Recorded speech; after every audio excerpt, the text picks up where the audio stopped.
જય શ્રી કૃષ્ણ. સર્વ વૈષ્ણવોને શિવાંગીના ભગવત સ્મરણ. 84 વૈષ્ણવોની વાર્તામાં સર્વપ્રથમ પહેલા વૈષ્ણવની વાર્તા એટલે કે દામોદરદાસ હરસાણીની વાર્તા. તો એક વખત શ્રી આચાર્યજી મહાપ્રભુજી છે એ પૃથ્વી પ્રદક્ષિણા છે પરિક્રમા કરતા કરતા આગળ છે પધાર્યા અને વ્રજમાં આવી પહોંચ્યા છે. અને વ્રજમાં પધાર્યા છે ત્યારે એમની સાથે આ દામોદરદાસ હરસાણી પણ હતા. અને તેઓ એમને પ્રેમથી દમલા કહીને બોલાવતા અને એમ પણ કહેતા કે દમલા, યહ માર્ગ તેરે લીએ પ્રગટ કિયો હે, એટલે કે આ પુષ્ટિ માર્ગ છે એ તારા માટે પ્રગટ કરેલો છે એમ દામોદરદાસને કહેતા. અને એક વખત પોતાની જ્યાં બેઠક છે ત્યાં ગોવિંદ ઘાટ પર શ્રી મહાપ્રભુજી છે એ બિરાજેલા હોય છે અને બાજુમાં જ દ્વારિકાધીશનું પણ મંદિર છે.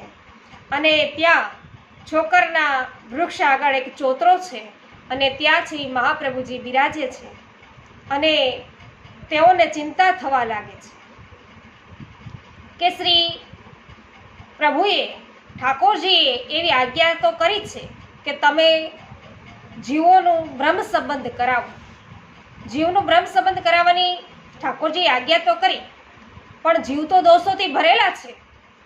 તો પછી આ દોષોથી ભરેલા જીવોનું સાક્ષાત પૂર્ણ બ્રહ્મ પરમાત્મા સાથે, પ્રભુ સાથે, ઠાકોરજી સાથે કેવી રીતે મિલન કરાવવું, સંબંધ છે કેમ સધાવવું, આમ તેઓ ચિંતિત હતા.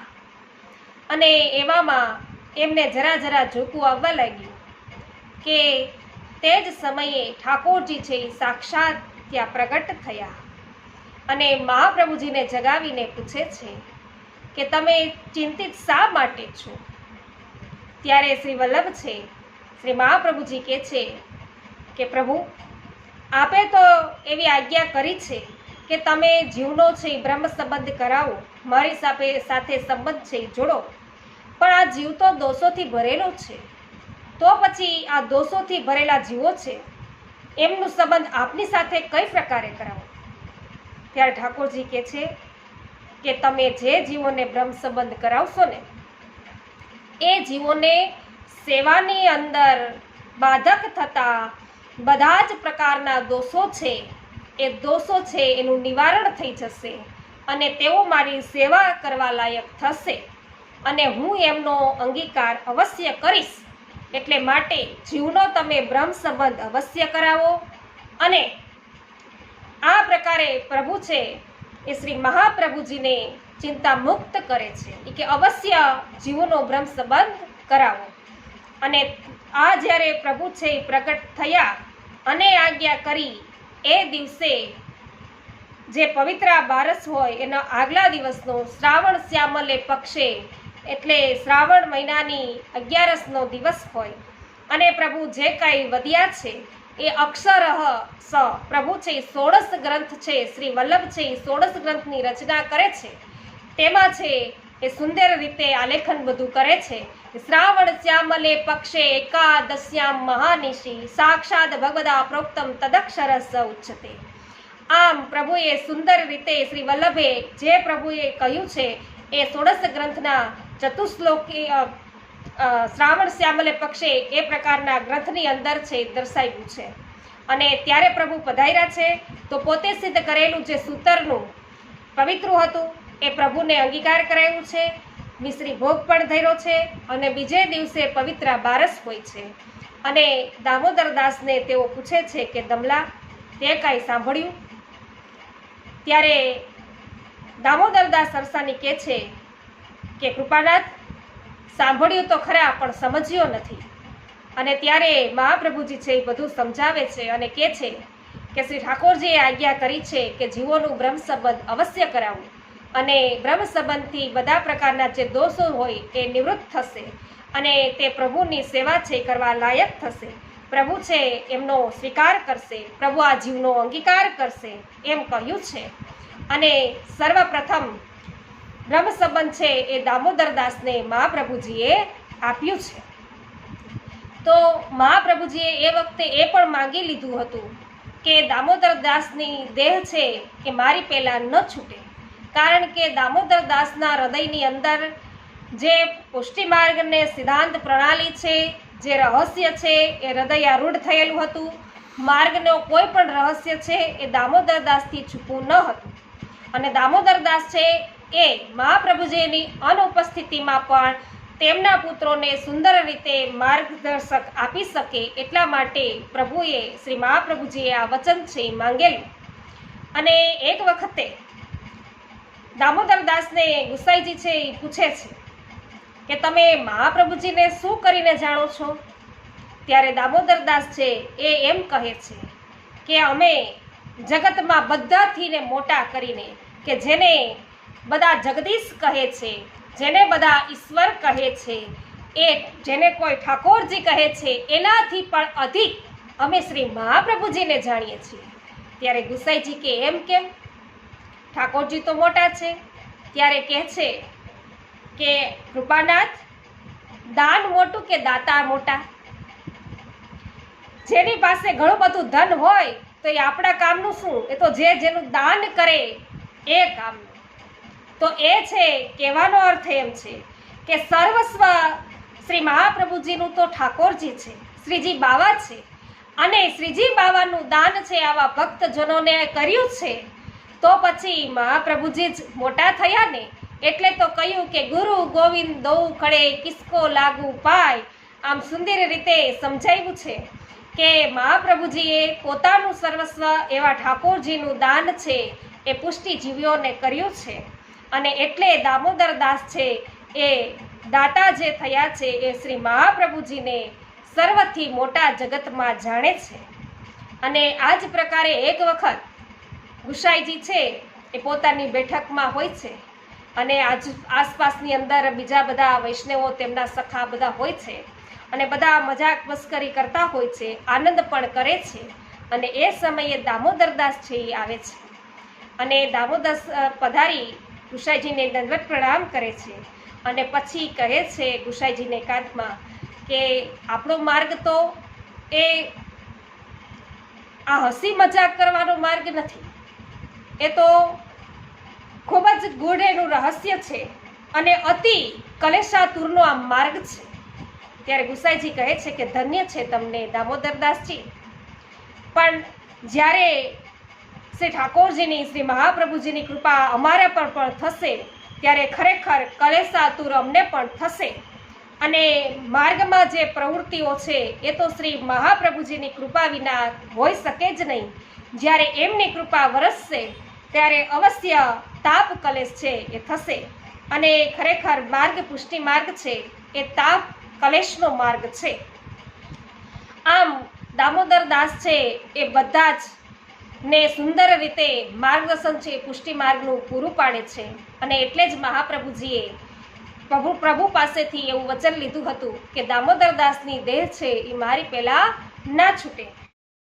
તો ઠાકોરજી પાસે આવું વચન માંગ્યું કે મારી પહેલાં શ્રી દામોદર દાસની દેહ ન છૂટે. એની પાછળનો હેતુ શ્રી મહાપ્રભુજીનો એ હતો કે પોતાના મનની અંદર હવે સંન્યાસ ગ્રહણ કરવાનો વિચાર હતો. અને એ વખતે ગોપીનાથજી અને શ્રી ગુસાઈજી છે એ તો બંને બાળકો હતા અને તેથી આ માર્ગની બધી જ જે વાર્તા હતી એ શ્રી આચાર્યજીએ છે એ દામોદર દાસજીને સમજાવી હતી અને તેમના હૃદયની અંદર સ્થાપી હતી. તો દામોદર દાસ છે એ પાછળથી ને બધા જ બાળકોને, સઘળા બાળકોને શીખડાવશે અને માર્ગની પ્રણાલિકા છે એ સમજાવશે એમ શ્રી મહાપ્રભુજી છે એ ઈચ્છતા હતા. અને બધા જ પ્રકારના ઉત્સવોનો પ્રકાર છે એ બધો જ શ્રી મહાપ્રભુજીએ શ્રી દામોદર દાસજીને જણાવ્યું હતું. અને એક વખત ગુસાઈજીએ એવું પણ પૂછ્યું હતું કે અક્કાજી, કે મહાપ્રભુજી છે એમણે તો અમને આ વિશે કંઈ કહ્યું નથી અને ઉત્સવ આવી રહ્યો હોય તો હવે એનો પ્રકાર અમે જાણતા નથી, અમને મહાપ્રભુજીએ દર્શાવ્યો નથી, તો શું કરવું? ત્યારે અક્કાજી કહે છે કે તમે શ્રી દામોદર દાસજીને જઈને પૂછજો. બધો જ માર્ગ પ્રણાલી છે, ઉત્સવ પ્રકાર છે એ બધો દામોદર દાસ તમને અવશ્ય કહેશે. કેમ કે મહાપ્રભુજીએ છે એમના હૃદયની અંદર આખી જે ભગવદ લીલા છે અને આપણી જે પુષ્ટિ માર્ગનું રહસ્ય છે એ બધું જ છે એ સ્થાપેલું શ્રી મહાપ્રભુજીએ દામોદર દાસના હૃદયમાં છે. અને આ જ પ્રકારે એક વખત એવું બને છે કે દામોદરદાસ છે એમના પિતાનો શ્રાદ્ધ હોય અને શ્રી ગુસાઈજી છે એ આવી અને એમનું શ્રાદ્ધ છે એ કરાવી આપે છે અને પછી દર્શન છે એ દામોદરદાસજીને કરાવે છે અને પોતે છે એ દક્ષિણા પણ માગે છે કે મેં તમારા પિતાનું શ્રાદ્ધ કરાવ્યું છે તો દક્ષિણા આપો. તો દક્ષિણાની અંદર દામોદરદાસ છે એ સિદ્ધાંત રહસ્ય છે એમનો 1.5 શ્લોક છે એ સમજાવે છે ગુસાઈજીને. અને ત્યારે દામોદરદાસને ગુસાઈજી આજ્ઞા કરે છે કે હજુ પણ આગળ સંભળાવો. ત્યારે દામોદરદાસ કહે છે કે અમે તો આટલાનો જ સંકલ્પ કર્યો હતો. એટલે ગુસાઈજી તો ચૂપ રહે છે અને પાછળથી ને દામોદરદાસ છે એ પોતે ભાગવતની ટીકા છે, શ્રી સુબોધિનીજી છે, ઉત્સવો પ્રકાર છે, તેમજ મહાપ્રભુજી રચેલા જે ગ્રંથો છે એ બધા જ છે એ તેઓ શ્રી ગુસાઈજીને દામોદરદાસ છે એ સમજાવે છે. અને ત્યારથી ને ગુસાઈજી છે ને એ દામોદરદાસને ક્યારેય પણ દંડવત ના કરવા દેતા અને ચરણોદક પણ ન લેવા દેતા, કારણ કે એ સમજી ગયા છે કે દામોદરદાસ છે એમના હૃદયની અંદર શ્રી મહાપ્રભુજી છે એ સાક્ષાત બિરાજમાન છે અને તેથી ને તેઓ ક્યારેય પણ એમને હવે દંડવત કરવા દેતા નથી. પણ પછી એક વખત મહાપ્રભુજીએ કહ્યું કે તમે છે શ્રી ગુસાઈજીનું ચરણોદક છે અવશ્ય લેજો. એટલે દામોદરદાસ છે એ શ્રી ગુસાઈજીને આજ્ઞા કરે છે કે ચરણોદક આપવા અર્થે. ત્યારે ગુસાઈજી ના પડે છે તો એમ કહે છે કે આ તો શ્રી મહાપ્રભુજીની આજ્ઞા થઈ છે. એટલે પછીથી શ્રી ગુસાઈજી છે એ ચરણોદક લેવા દે છે પણ દંડવત તો ક્યારેય કરવા દેતા નથી. તો આમ દામોદરદાસ છે એના હૃદયની અંદર સાક્ષાત શ્રી મહાપ્રભુજી છે એ બિરાજે જ છે અને દરેક 3 દિવસે મહાપ્રભુજી સાક્ષાત એમને દર્શન દે છે ગુસાઈજીને. અને જ્યારે કદાચ દર્શન આપવામાં વિલંબ થઈ જાય ત્યારે ખૂબ જ કલેશ છે એ દામોદરદાસજીને થઈ જતો અને જેવા દર્શન થતા એટલે ત્યારે પ્રસન્ન પણ થતા. આમ પ્રભુ છે શ્રી આચાર્ય મહાપ્રભુજી એ દર 3 દિવસે શ્રી દામોદરદાસને દર્શન પણ આપે છે, બધી વાર્તાઓ પણ માર્ગની કરે છે, પ્રણાલિકા પણ સમજાવે છે અને એ બધી વાર્તા છે એ બધી જ તેઓ ગુસાઈજીની આગળ કહે છે. આમ દામોદરદાસ દ્વારા ગુસાઈજી પણ ઘણું બધું શ્રી મહાપ્રભુજી શું કહેવા ઈચ્છે છે એ જાણે છે. અને એક વખત એવું બને છે કે પહેલાં છે ને દામોદરદાસ ગુસાઈજીની અડધી ગાદી ઉપર બેસતા. એટલે એક દિવસ શ્રી મહાપ્રભુજી છે એ દામોદરદાસને પૂછ્યું કે તમે શ્રી ગુસાઈજીને શું કરીને જાણો છો? ત્યારે મહાપ્રભુજીને જવાબમાં દામોદરદાસ એમ કહે છે કે અમે તો આપનો પુત્ર છે એમ જાણીએ છીએ. ત્યારે મહાપ્રભુજી કહે છે કે હવેથી તું મને જે જાણે છે એ જ પ્રકારે ગુસાઈજીને પણ જાણજે. એટલે ગુસાઈજી અને શ્રી મહાપ્રભુજીના સ્વરૂપમાં ક્યારેય પણ ભેદ છે એ જોવો નહીં, ક્યારેય ભેદ હોતો નથી અને ભેદ છે નહીં. માટે બંનેને સમાન જ જાણવાની વાત આ વાર્તામાં થઈ. અને મહાપ્રભુજીએ કહ્યું હતું ને કે આ માર્ગ છે એ તમારા માટે પ્રગટ કરેલો છે. તો એ શું કે જ્યાં સુધી આ માર્ગની સ્થિતિ છે ત્યાં સુધી દામોદરદાસનું પ્રાગટ્ય એ તો ગ્રુપ રીતે છે જ. અને આમ એમને 10 જન્મ ભલે લેવા પડશે ત્યાં સુધી, જ્યાં સુધી આ માર્ગ છેની સ્થિતિ છે ત્યાં સુધી એને અનેક જન્મ સુધી એ દામોદરદાસને છે એમને કાયમી માટે છે અહીં આ ભગવદ લીલા સ્થાપી છે ત્યાં સુધી તો રહેવાની વાત કરી છે.